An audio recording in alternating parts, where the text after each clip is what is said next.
ఈరోజు సిపిఎం సింగరేణి మండల కమిటీ ఆధ్వర్యంలో మాణిక్యారం మొట్లగూడెం గ్రామ శాఖల నాయకత్వాన మొట్లగూడెం మాణిక్యారం ప్రజలం మొట్లగూడెం నుంచి మాణిక్యారం వరకు పాదయాత్రను చేపడతా ఉన్నాం. ఈ పాదయాత్ర ముఖ్యమైనటువంటి ఉద్దేశం చింతలపాడులో గతంలో ఏర్పాటు చేసినటువంటి రైల్వే అండర్ బ్రిడ్జి ఏదైతే ఉన్నదో అండర్ బ్రిడ్జిలో వర్షం వచ్చినప్పుడల్లా నీటితో నిండి ఉండడం, రాకపోకలకు ఇబ్బంది జరుగుతూ ఉంది. తదుపరి వర్షం వెలిసిన తర్వాతకి పైనుండి వచ్చినటువంటి ఒండ్రు మట్టి అట్లానే బ్రిడ్జిలో ఉన్నటువంటి నీటి నిల్వతోని ప్రయాణికులకు ప్రమాదాలు జరుగుతున్నటువంటి పరిస్థితి అవపడతా ఉంది.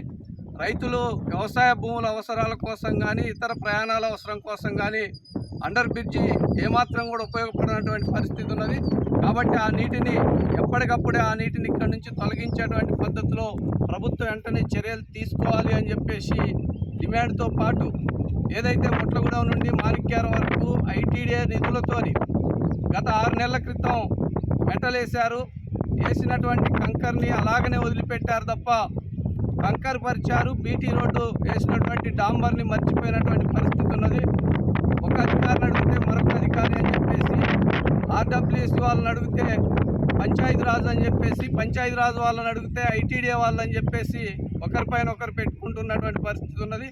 రోజువారీ ఈ రోడ్డున 10 గ్రామాల నుంచి వేలాది మంది ప్రయాణికులు బండ్ల మీద ఇతరగా ప్రయాణిస్తూ ఉన్నారు. వ్యవసాయ అవసరాల కోసం అత్యధిక మంది ప్రజలు ఈ రోడ్డును ఉపయోగించుకుంటూ ఉన్నారు. ఈ సందర్భాలలో అనేక సందర్భాల్లో ప్రమాదాలు జరిగినటువంటి పరిస్థితి ఉన్నది. బండ్లు డ్యామేజ్ అవుతూ ఉన్నాయి.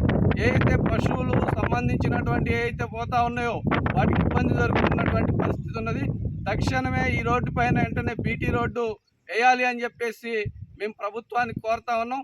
సంబంధించినటువంటి ఎమ్మెల్యే గారు ఎవరైతే ఉన్నారో ప్రతి సందర్భంలో మండలంలో కనీసం 2 రోజులకు ఒకసారైనా ఏదో ఒక ప్రాంతంలో ఏదో ఒక పని మీద ఇక్కడికి వస్తూ ఉన్నటువంటిది ఉన్నది. అనేక సందర్భాల్లో ఈ రోడ్డును చూసినటువంటిది ఉన్నది. కానీ రోడ్డు సమస్యకు పరిష్కారం మాత్రం చూపించడం లేదు. తక్షణం ఎమ్మెల్యే గారు జోక్యం చేసుకోవాలి. ఈ రోడ్డుని వెంటనే డాంబర్ రోడ్డుగా మార్చాలి అని చెప్పేసి డిమాండ్ చేస్తున్నాం. లేని ఎడల సమస్య పరిష్కారం కోసం సంబంధిత ప్రాంతాల ప్రజలందరినీ కూడా ఐక్యం చేసి ఈ సమస్య కోసం ఆందోళన పోరాటాన్ని సిపిఎం పార్టీలో ఉధృతంగా చేస్తామని చెప్పేసి హెచ్చరిస్తా ఉన్నాం.